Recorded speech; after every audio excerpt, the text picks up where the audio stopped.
जय हिंद दोस्तों, उम्मीद करता हूँ आपने डिस्क्लेमर पढ़ लिया होगा। मैं कोई भी फाइनेंशियल एडवाइजर नहीं हूँ, जो भी सीखता हूँ आपको बताता हूँ। उम्मीद करता हूँ आपने वीडियो को लाइक कर दिया होगा। अब हम बात करेंगे सबसे जरूरी टॉपिक के बारे में। खान भाई, मार्केट डंप तो किया था, फिर थोड़ा सा पंप किया। आखिर मार्केट में exactly right now current situation में क्या चल रहा है, बुल मार्केट कितने दिन चल सकता है, तो सब कुछ बताऊंगा। ठीक है, तो सबसे पहले एयर ड्रॉप के बारे में बात कर लेते हैं, उसके बाद मार्केट में डिटेल से समझेंगे। क्योंकि एयर ड्रॉप के लिए जो भी आए हैं वो सुन करके शायद चले जाएं, क्योंकि रियल जो नॉलेज है, वो रियल जो पैसा है वो एयर ड्रॉप के साथ मार्केट को समझने में। क्योंकि जब आप मार्केट को नहीं समझोगे तो आप ये नहीं समझ पाओगे कि L1 कौन सा है। जब आप L1 नहीं समझ पाओगे तो आप L2 नहीं समझ पाओगे। जब आप L2 नहीं समझ पाओगे तो आप प्रॉपर ब्लॉकचेन के लेयर्स को नहीं समझ पाओगे। तो फिर आप एयर ड्रॉप कहां से फार्म कर पाओगे। अगर आप सिर्फ टेलीग्राम वाले एयर ड्रॉप के लिए आए हो तो कोई दिक्कत नहीं, आपके लिए न्यूज़ बता देते हैं। लेकिन रिक्वेस्ट करूंगा कि सीखो मार्केट के बारे में। वीडियो को एंड तक देखोगे तो बहुत कुछ जानकारी मिलेगी सीखने वाली। ठीक है, और ये कंप्लीटली रॉ जानकारी होगी, बिना किसी फिल्टर के आपको बताया जाएगा। तो सबसे पहले टोमा ने दिन खराब कर दिया। सुबह सुबह न्यूज़ आई, ठीक है, कि इन्होंने सप्लाई को इंक्रीज कर करके 1 ट्रिलियन कर दिया है। और मेरे पास लिटरली, जी हाँ, कोई शब्द नहीं है। ठीक है, इन प्रोजेक्ट के पास इतनी अच्छी कम्युनिटी होती है जो कि ढंग का काम करेगी तो इतना सपोर्ट किया जाएगा कि वो हाइप की वजह से पंप कर जाएगा। लेकिन पता नहीं ये लोग किस लालच में होते हैं, क्या सोचते हैं, सप्लाई को सीधा 1 ट्रिलियन कर दिया। ठीक है, एंड लोगों ने जो टाइम लगाया है, आई डोंट थिंक सो कि उनका छोले भटूरे ये बड़ा पाव भी वापस आ पाएगा। अब देखते हैं, यहाँ पे देखो मैं ट्वीट करने वाला हूँ इसको लेकर के। मैं सिर्फ क्लैरिटी का वेट कर रहा हूँ। अगर ये लोग डायरेक्टली अभी डिपॉजिट दे रहे हैं जैसा कि ये प्री डिपॉजिट ओपन कर चुके हैं, तो मेरा सवाल सिर्फ इनसे एक ही चीज़ होगा कि भाई, जिन लोगों ने अलग अलग चीज़ें परचेस की, जैसे किसी ने वहाँ पे 1-2 स्टार का ऑप्शन था, कोई टिकट का ऑप्शन था, ठीक है, और भी कई सारी चीज़ों के लिए टोन स्पेंड किया, तो अगर आपको उनको अलग से एलोकेशन नहीं देना था तो भाई हमसे वो काम करवाया क्यों। और अगर अलग से एलोकेशन देना था तो अभी विड्रॉल क्यों दे रहे हो। ठीक है, बिल्कुल इन्होंने रायता फैलाया हुआ है। आपका क्या मानना है इसको लेकर के कमेंट में कहो। मुझे हंसी आ रही है एंड गुस्सा अलग आ रहा है। ठीक है, क्योंकि प्रोजेक्ट यार कम्युनिटी के मतलब को समझती नहीं। एंड यहाँ से आपको एक चीज़ समझना होगा कि धीरे धीरे फेड हो रहा है। धीरे धीरे वही प्रोजेक्ट अभी टिक पाएंगे मार्केट में जो टेलीग्राम का यूज़ तो कर रहे हैं लेकिन वो रियल में कुछ बना रहे हैं। जैसे वाना आया, ठीक है, मैं आपको वाना का भी बताऊंगा। बाना आया, टेलीग्राम का उसने यूज़ किया, कम्युनिटी लाया, लेकिन बाना सीधा बिनेंस पे चला गया।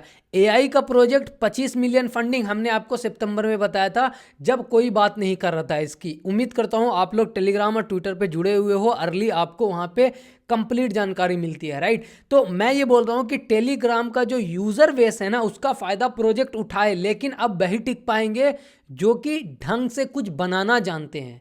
ठीक है, सिर्फ हवाबाजी तो अब नहीं चलेगी। वहीं टेलीग्राम में दूसरा प्रोजेक्ट था टोन स्टेशन, इसने भी टोकनोमिक्स ला दिया है और सप्लाई को कर दिया था 70 बिलियन, यानी कि प्राइस इसका रह सकता है 0.0001 के करीब, क्योंकि इन्होंने ऑलरेडी बता दिया है कि हम इतने ही मार्केट कैप पे, एफडीबी पे, फुल्ली डायल्यूटेड वैल्यूएशन पे आने वाले हैं। तो इनिशियल प्राइस ये होगा। क्या मैं बेचूंगा? नहीं, मुझे नहीं लगता कि मैं बेचूंगा, क्योंकि बेचने लायक इन्होंने दिया ही नहीं है। ठीक है, तो जो भी मिला है होल्ड करेंगे, देखेंगे, क्योंकि कुछ बड़े इन्फ्लुएंसर, इसके बारे में बात करें, इन्फ्लुएंसर इन द सेंस जिनके 1-1 मिलियन है, ठीक है, और वो गेमिंग प्रोजेक्ट के बारे में, जैसे एलेक्स बेकर एक नाम का है, वो गेमिंग प्रोजेक्ट के बारे में दिन भर बात करते रहता है। तो वो, इसकी जो टीम है, ये साइडस वाले लोग हैं, ठीक है, साइडस हीरोज करके एक प्रोजेक्ट आता है, उसी की टीम इसके पीछे है, ये उसी के इकोसिस्टम का है। एंड सुपर एक गेमिंग प्रोजेक्ट है, उसी के इकोसिस्टम का ये प्रोजेक्ट है। तो क्योंकि वो उसको लेकर के बहुत हवाबाजी करता है, तो हो सकता है ये लो मार्केट कैप पे लिस्ट हो। अगर इसको लेकर के थोड़ा सा स्टार्टिंग में डंप करे तो करे, इसको लेकर के हवाबाजी करेगा तो हो सकता है कि ये 15 मिलियन तक भी चला जाए, 25 मिलियन, 50 मिलियन तक भी चला जाए। ठीक है, क्योंकि मुझे उस लेवल का मिलेगा ही नहीं तो मैं सेल करने के लिए देखूंगा ही नहीं, राइट। कम्युनिटी को 60% दिया, 42 बिलियन के करीब, और इसमें मल्टीपल सीजन होंगे। अब फाइनल एलोकेशन जो वहाँ पे दिखा रहा है, आई थिंक वही होगा। अगर एलोकेशन बढ़ा दे तो अच्छी बात है, लेकिन अच्छी चीज़ों की उम्मीद मैंने टेलीग्राम वाले प्रोजेक्ट से छोड़ दिया है। ठीक है, ये जोक नहीं है, इस हंसी के पीछे दर्द को समझो, आप दर्द को समझो, राइट। अब हम चलते हैं मार्केट के बारे में बात करते हैं, क्योंकि टेलीग्राम का जो कहानी था इतने ही तक था। मार्केट के बारे में बहुत कुछ बताने के, और ये लिटरली आपको एज अ इंडियन सिटीजन के हिसाब से भी सोचना है। ठीक है, एंड आप कितने आगे हो, कितने ऊपर हो, इसके बारे में भी सोचना है।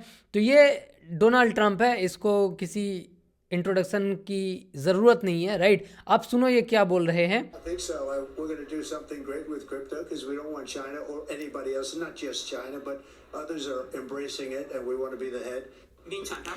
सो बेसिकली डोनाल्ड ट्रंप ने एक लाइन में बोलूँ तो यही बोला है कि हम क्रिप्टो के साथ बहुत कुछ अच्छा करने वाले हैं और हम नहीं चाहते कि चाइना या फिर कोई और देश हमसे आगे निकले। ये वीडियो का एक क्लिप था, पूरी वीडियो मैंने शेयर भी की थी, ठीक है। इन्होंने उसमें यह भी बोला है कि हम एआई में भी दुनिया से आगे रहना चाहते हैं, हम क्रिप्टो में भी दुनिया से आगे रहना चाहते हैं, ठीक है।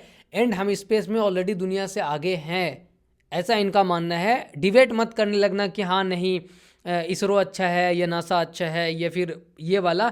अभी मुद्दे की बात यह है कि वहाँ का प्रेसिडेंट क्रिप्टो के बारे में, एआई के बारे में पॉजिटिवली बात कर रहा है और हमारे इंडिया के नेता क्या कर रहे हैं, ठीक है।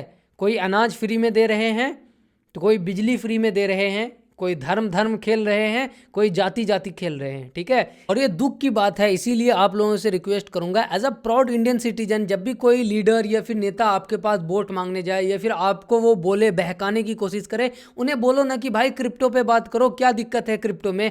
अगर दिक्कत है, मानता हूँ, ऐसा नहीं है कि कोई भी चीज़ 100% पॉजिटिव होती है, क्रिप्टो में दिक्कत होती है। हो सकता है बहुत सारे लोग बोले कि यार ये तो मनी लॉन्ड्रिंग के लिए यूज़ होता है या फिर निगेटिव चीज़ों के लिए यूज़ होता है। तो ब्रदर, जो गन होती है ना, वो दोनों चीज़ों के लिए यूज होती है। हमारे वीर जवान उसका यूज़ करते हैं हमें सुरक्षा देने के लिए, और बहुत सारे गलत लोग उसका गलत इस्तेमाल भी करते हैं। जो घर में सब्जी काटते हैं उससे बहुत चीज़ें हो सकती है, राइट। लेकिन डिपेंड करता है कि हम यूज़ कैसे करते हैं। हर एक चीज़ का दो पहलू होता है, पॉजिटिव निगेटिव। हमें उसके पॉजिटिव साइड को देख करके निगेटिव साइड को कैसे कंट्रोल करना है उसके ऊपर ध्यान देना चाहिए। हमारे इंडिया में दो चीज़ बहुत फेमस है, बाइकआउट कर देते हैं, बैन कर देते हैं। भाई मिडल ग्राउंड कहाँ है? हम बीच में स्टैंड क्यों नहीं लेते हैं कि सॉल्यूशन पे काम करते हैं, ठीक है। अभी एक इंसिडेंट हुआ है ना, वो मतलब बैंगलोर वाले भाई का, जिन्होंने, आपको भी पता होगा, ठीक है, मैन वर्सेस वुमन चल रहा है, मेल वर्सेस फीमेल चल रहा है। यहाँ पे जब ऐसा कोई फीमेल के साथ गलत होता है तो मेल आ जाते हैं बोलने के लिए, फीमेल आ जाती है बोलने के लिए कि सारे मर्द गलत हैं। अभी मर्द के साथ गलत हुआ तो सारे मर्द बोलेंगे सारी औरत गलत है। कोई ये नहीं बोलेगा कि प्रॉब्लम सिस्टम में है। हम जो इतने साल से आज़ाद हो चुके हैं, हमने इम्प्रूवमेंट एज अ सिस्टम क्यों नहीं किया है? तो वोट मांगने जाए ना तो उनको बोलो कि आने वाले टेक्नोलॉजी पे बात करें, ठीक है, ना कि धर्म और जाति पे बात करें। उनको बोलो कि हम खुले हवा में सही सांस कैसे ले सके, उन पे बात करें। उनको बोलो ह्यूमन राइट्स पे बात करें, राइट। ये नहीं कि 5 किलो चावल मिल जाएगा, कोई बोल रहा है कि ये जाति अच्छी है वो जाति बुरी है, राइट। तो हम खुद उन्हें दे रहे हैं ना भाई। देखो मैं आपको ऑप्शन देता हूँ, हालांकि ये थोड़ा सा मैं ऑफ द टॉपिक जा रहा हूँ, लेकिन मैं आपसे सिर्फ एक चीज़ पूछना चाहूँगा। आप एक नेता हो, आपको दो ऑप्शन मिले। पहला ऑप्शन कि देखो सिर्फ धर्म जाति और क्या बोलते हैं उच्चता नीचता के बारे में बात करो, 4 रैली में भड़काऊ भाषण दो, और ये सभी धर्मों पे लागू है, ऐसा नहीं बोल रहा हूँ किसी एक पार्टिकुलर धर्म, ठीक है, आपको वोट मिल जाएंगे। और दूसरा है कि बहुत मेहनत से काम करो, स्कूल बनाओ, कॉलेज बनाओ, हॉस्पिटल बनाओ, फिर हो सकता है आपको वोट मिले। तो नेता क्या चुनेगा? स्टेज पे खड़ा होकर के भाषण देना और भड़काना ना, सिंपल वही ऑप्शन है। और देता कौन है? पब्लिक देता है वो ऑप्शन। तो आप अगर सिटीजन हो ना, ठीक है, बहुत सारे लोग इंडिया से हैं अपनी कम्युनिटी में, एंड बहुत सारे लोग बाहरी देश से भी हैं।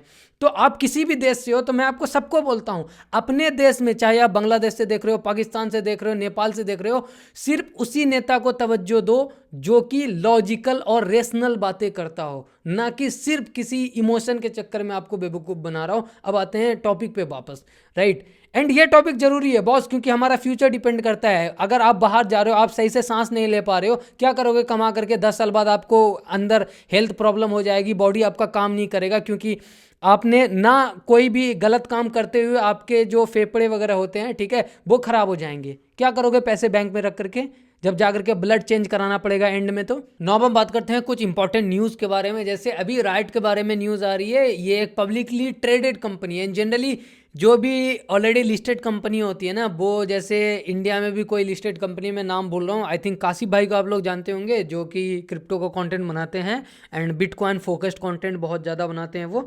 तो उन्होंने भी इंटरव्यू भी किया था। वो भी बिटकॉइन को उनके बैलेंस शीट में ऐड कर रहे हैं। कोई एक इंडियन कंपनी भी थी, आई थिंक, मैं नाम भूल रहा हूँ, आपको अगर याद हो तो कमेंट कर देना।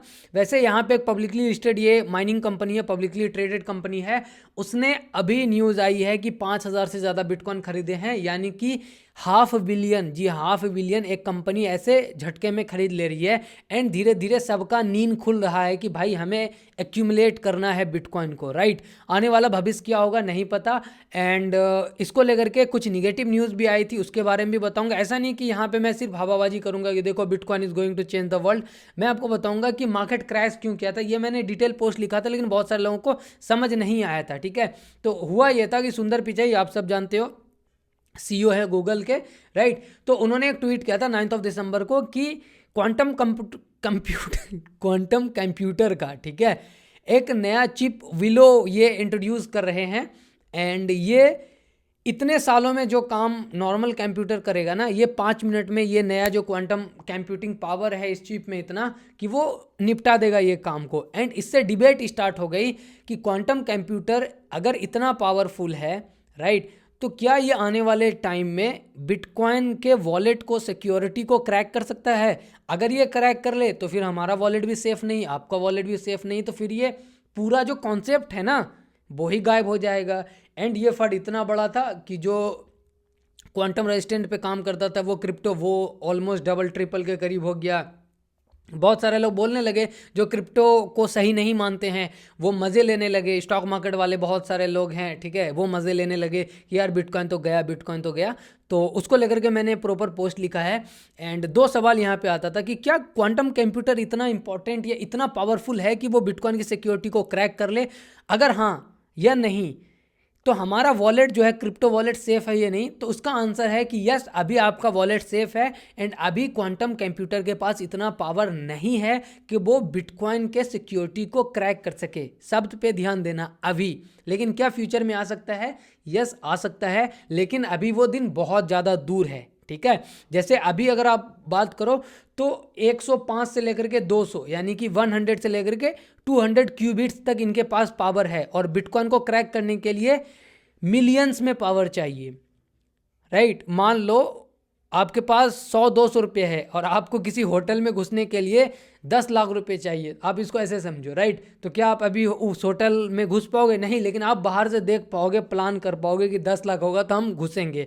तो अब आप बोलोगे कि खान भाई जब 10 लाख हो जाएगा तो हम होटल में घुस जाएंगे। वैसे जब क्वांटम कंप्यूटर पावरफुल हो जाएगा तो बिटकॉइन को या फिर बाकी क्रिप्टो को वो सिक्योरिटी को ब्रेक कर देगा, वॉलेट को ब्रेक कर देगा। तो बॉस, अगर क्वांटम कंप्यूटर वाले अपनी स्ट्रेंथ को बढ़ाएंगे, वो 100-200 क्यूबिट से सीधा मिलियन क्यूबिट तक जाएंगे, जो कि बहुत मुश्किल है अभी आने वाले 2-4-5 सालों में। लेकिन 2030-40 तक धीरे धीरे ये चीज़ें और पावरफुल होंगी। तो सवाल आता है कि क्रिप्टो प्रोजेक्ट बैठा थोड़ी रहेगा। जैसे इथेरियम को देखो, विटालिक ने उसी के पोस्ट के नीचे लिख दिया था कि उन्होंने कुछ दिन पहले ही इसके बारे में चर्चा स्टार्ट कर दिया है। तो क्रिप्टो प्रोजेक्ट भी धीरे धीरे, देखो, पहले आता था कि पानी में मोबाइल गया, मोबाइल ख़त्म, फिर आया IP68 रेटिंग, ठीक है, धीरे धीरे और उससे स्ट्रॉन्ग आया कि वाटर प्रूफ बना देंगे, रेजिलिएंट बना देंगे, वो रेजिस्ट कर पाएगा इस चीज़ को। तो वैसे ही जैसे जैसे क्वांटम कंप्यूटर का टेक्नोलॉजी बढ़ेगा कि हाँ यार ये खतरा बन सकता है, तो प्रोजेक्ट जो काम कर रहे हैं ना, वो भी ऐसी जगह शिफ्ट होंगे जो कि उसको उसके अटैक से बच सके। एंड बॉस समझो, अगर इतना पावरफुल हो गया ना क्वांटम कंप्यूटर, तो आपका वॉलेट तो बाद में जाएगा, आपके ईमेल का, बाकी सबका पासवर्ड वो तो यूं क्रैक हो जाएगा, ठीक है। तो ऐसा नहीं है कि हाँ नुक्कड़ चौराहे पे बिकने लगेगा ये, ठीक है। तो वो वक्त दूर है, लेकिन हाँ ये थोड़ा सा सीरियस मैटर है। इवन एलोन मस्क ने भी ट्वीट किया था, मैंने यहाँ पे डाला हुआ है, कि इनका भी मानना है कि 2030-40 तक हो सकता है कि ये प्राइवेट कीज़ कलेक्ट करना स्टार्ट कर सकते हैं, ब्रेक करना स्टार्ट कर सकते हैं। दैट्स बाय एलोन मस्क का मानना है, बाकी लोगों का भी, कि क्वांटम रेजिस्टेंट टेक, यानी कि जो क्वांटम के ये क्वांटम कंप्यूटर के पावर को जो झेल पाएगा, ठीक है, इसके अटैक से जो खुद को बचा पाएगा, वो आने वाले टाइम में आगे चल पाएगा, ठीक है। तो देखते हैं, अभी तो बहुत वक्त है इसमें, लेकिन नज़र रखने वाली चीज़ होगी कि कौन कौन से प्रोजेक्ट इस तरफ जाएंगे, राइट। अभी एक बहुत बड़ा प्रोजेक्ट है जो कि आई थिंक इस पे बहुत पहले से काम करा। इथेरियम ने तो पोस्ट कर ही दिया। आडा कार्डानो के बारे में बोला जाता है, हालांकि मैंने डिटेल उस पर पढ़ा नहीं है, लेकिन आडा कार्डानो ऑलरेडी इस पे बहुत सालों से काम कर रहा है, ठीक है। एंड अगर आडा कार्डानो होल्ड करे तो अच्छी बात है ये। तो आई थिंक आपको समझ में आ गया होगा कि ये जो डंप आया था सडनली पूरे मार्केट को हिला करके रख दिया था, उसके पीछे कहानी क्या थी। हालांकि मैंने पूरा ट्वीट लिखा था, लेकिन बहुत सारे लोग समझ नहीं पा रहे थे, तो मैंने ट्राई किया एक्सप्लेन कर दिया। अब हम बात करते हैं कुछ कॉइन्स के बारे में, अपने कॉइन्स जो कि अपने पोर्टफोलियो में कैसा परफॉर्म कर रहे हैं। जैसे हम एप्टोज के बारे में बात करेंगे। एप्टोज ऑलमोस्ट डंप से रिकवर हो गया है, एंड जिस दिन डंप किया था आपके भाई ने उसी क्षण मैसेज किया था रात में, आई थिंक बहुत रात हो रहा था, गंभीर, ठीक है, एंड गंभीर, राइट। मैंने बोला था कि भाई मैं डिप बाय कर रहा हूँ, जो होगा देखा जाएगा। एंड देखो जितने भी कॉइन्स है लगभग वो 30-40% रिकवर कर गए हैं। एप्टोज इज गोइंग ग्रेट। $14 है, अभी भी मैं बोल रहा हूँ टारगेट मेरा बदला नहीं है। $20 से नीचे तो मैं एप्टोज को कुछ करूँगा ही नहीं। And parcel is going okay not great. Parcel के बारे में मैं यहाँ पे थोड़ा सा बात करना चाहूँगा 4 घंटे के टाइम फ्रेम में। अगर आप पार्सल को ट्रेड करना चाहते हो तो पार्सल बहुत प्यारा काम करने की कोशिश कर रहा है। पार्सल ने यहाँ पे सपोर्ट लिया, यहाँ पे सपोर्ट लिया, एंड काइंड ऑफ यहाँ पे सपोर्ट लिया, वीक बनाया यहाँ पे, क्योंकि ये लास्ट हाई था, राइट। यहाँ पे वीक बनाया। तो अब पार्सल क्या कर रहा है, पार्सल ये एक रेंज फॉर्म कर रहा है। पार्सल इस तरीके से रेंज फॉर्म कर रहा है। तो एक बार इसका ब्रेकआउट कर देना, देन पार्सल आपको फिर से 0.6 0.7 जाता हुआ इजीली दिखेगा। एंड $1 का मेरा टारगेट है पार्सल में। तो आप इस रेंज को देख लो। अगर आप ट्रेडिंग वाइज देख रहे हो तो इस ट्रेंड लाइन का 2 टेस्ट हो चुका है। इसका जब ब्रेकआउट कर दे तो आप ट्रेडिंग वाइज देख लो, या फिर सपोर्ट वाइज, ये 2 एरिया है, राइट। इसके अलावा एप्टोज is going great, okay. Then हमने किसके बारे में बात किया था, एवो के बारे में बात करना है अपने को, ठीक है। तो एवो कुछ नहीं कर रहा है। एवो ने जो ब्रेकआउट लिया था उसी को रिटेस्ट कर रहा है। अगर आप जाकर के चेकआउट करोगे तो एवो को हम यहाँ पे देख रहे हैं। देखो एवो क्या कर रहा था, पंप करने से पहले एवो ये खेल रहा था, ऊपर से नीचे तक, नीचे से ऊपर तक। एंड एक बार यहाँ से पंप किया, फिर बहुत ऊपर गया, और जब मार्केट में ये फड आई, न्यूज़ आई, निगेटिव न्यूज़, तो फिर आकर के उसी पे सहारा बनाया, एंड देन वापस जाने की कोशिश कर रहा है। तो स्टील एवो में मैं देख रहा हूँ कि हाँ भाई $1 चांसेस आर देयर कि एवो भी हिट करेगा, ठीक है। एंड जो मैं टारगेट बता रहा हूँ, इट्स नॉट लाइक कि हाँ पत्थर की लकीर जाएगा ही जाएगा। क्यों मैं बोल रहा हूँ, क्योंकि स्टिल मुझे लगता है मार्केट में पोटेंशियल बचा हुआ है, ठीक है। क्योंकि हम पंप किया कहाँ है अभी तक, इथेरियम जो है अपना ऑल टाइम हाई तो ब्रेक नहीं कर पाया है, राइट। इथेरियम का हम बात करें अगर, तो इथेरियम का ट्रेडिंग वाइज 2 चीज़ आपको नज़र रखनी है। पहली चीज़, मैं इंडिकेटर लगा लेता हूं। तो इंडिकेटर हमने लगा लिया, इसके बारे में मैंने आपको बताया था कि ये 50 MA पे सपोर्ट बना रहा था, एंड क्योंकि निगेटिव न्यूज़ आई तो उसको ब्रेक तो कर दिया, देन ऊपर जा करके अगेन उसी पे सपोर्ट लेने का ट्राई कर रहा है। तो 2 केसेस बनते हैं, दोनों केसेस में मैं पॉजिटिव हूँ। पहला केस, इसको ब्रेक करे एंड देन इसको टच करे 4093 को, एंड देन इसको ब्रेक करे और ये जाए $4400 तक, $5000 तक, मैंने इसको खुली छूट दे रखी है, ठीक है। या फिर इसको अगर ब्रेक कर देगा ये वाले 50 MA को, देन अगर ये इस एरिया पे आता है, ठीक है, ट्राई करने, क्योंकि हम यहाँ पे आए थे एक बार, तो कोई दिक्कत नहीं है। अपना अल्टीमेट एरिया होगा कि हम एक बार टेस्ट कर चुके हैं, 2 बार, तीसरी बार यहाँ से ब्रेक करेंगे, देन पंप करेगा, राइट। तो आप या तो इसके ब्रेकआउट पे यहाँ तक खेलो, यानी कि ये वाला ब्रेकआउट करे इस एरिया का तो यहाँ तक खेलो, एंड इसका ब्रेकआउट करे तो ऊपर खेलो। अदरवाइज अगर गिर जाए तो फिर आप देखना इसका ब्रेकआउट वाला एरिया, ठीक है। इसके अलावा हम XRP के बारे में बात करें तो XRP is also breaking out मेरे हिसाब से। बस देखो कर गया, वीडियो बोलते बोलते बाकी चीज़, ये ब्रेकआउट कर गया है, ये देखो यहाँ से ब्रेकआउट कर रहा है। तो XRP अगर इसको होल्ड करता है, अब ये ट्रेंड लाइन के नीचे ना आए, इसको होल्ड करे, तो फिर मैं देखता हूँ XRP अगेन एटलीस्ट $2.6 तक, एंड देन फिर से 2.9 और $3 तक जा सकता है। लेकिन ये ट्रेडिंग वाइज है।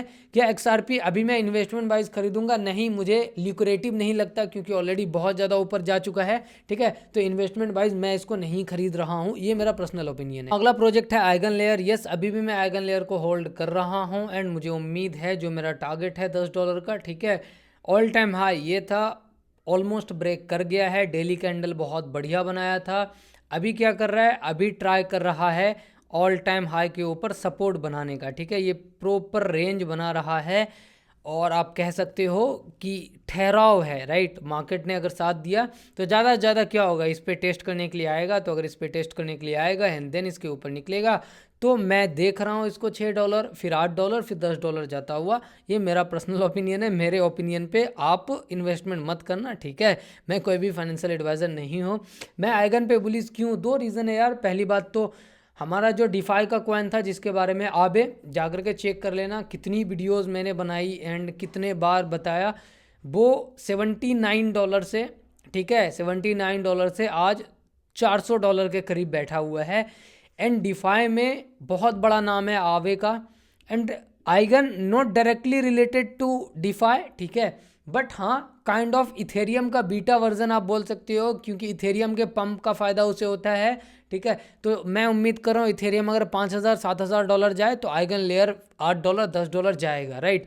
अब हम बात करें कि और कितने दिन चलेगा ये बुल मार्केट, पॉजिटिव मार्केट। तो बॉस ये जो कैलकुलेशन है टोटल, ठीक है, कि कितने दिन चलेगा, वो मैं तब काउंट करना स्टार्ट करूंगा जब हम ऑल टाइम हाई के ऊपर रैली स्टार्ट करेंगे। अभी हम मुश्किल से ऑल टाइम हाई के पास पहुंचे ही हैं, राइट। जो हमारा 2021-22 वाला ऑल टाइम हाई था टोटल मार्केट कैप का, चाहे ऑल्ट कॉइन हो, इथेरियम हो, हम पहुंचे ही हैं। एक बार जब इसके ऊपर निकल जाए, वीकली मंथली क्लोजिंग हो जाए, देन हम फिर सोचेंगे कि अच्छा और कितने दिन बचा हुआ है, फिर हमारी उल्टी गिनती शुरू होगी। अभी तो हम देख रहे हैं कि हाँ ओवरऑल पंप आए, राइट। जब ओवरऑल पंप आएगा, सारी जगह वाहवाही होगी, देन हम उल्टी गिनती शुरू करेंगे। तो अभी मेरे हिसाब से $1.13-15 के ऊपर वीकली कैंडल क्लोज हो, मंथली कैंडल क्लोज हो, थोड़ा बहुत अल्ट कॉइन पंप दिखाए, आप लोग पैसा बनाओ, उसके बाद हम सोचेंगे कि और कितना दिन बचा हुआ है। लेकिन हैविंग सेड दैट, जो भी आपको समझना है कि मार्केट में चाहे पंप आए डंप आए, रिस्क मैनेजमेंट मत भूलना, ठीक है। मैं क्या, किसी को नहीं पता होता है कि एग्जैक्टली अगले 24 घंटे में क्या होगा। हम लोग टेक्निकल का यूज़ करते हैं, न्यूज़ का यूज़ करते हैं, नॉट टू प्रिडिक्ट करने के लिए नहीं, बल्कि एस्टिमेट लगाने के लिए प्रोबेबिलिटी के साथ कि क्या हो सकता है, क्या होगा ये किसी को नहीं पता। हो सकता है न होगा में अगर फ़र्क पता है तो मार्केट में टिकोगे। टेक केयर, जय हिंद।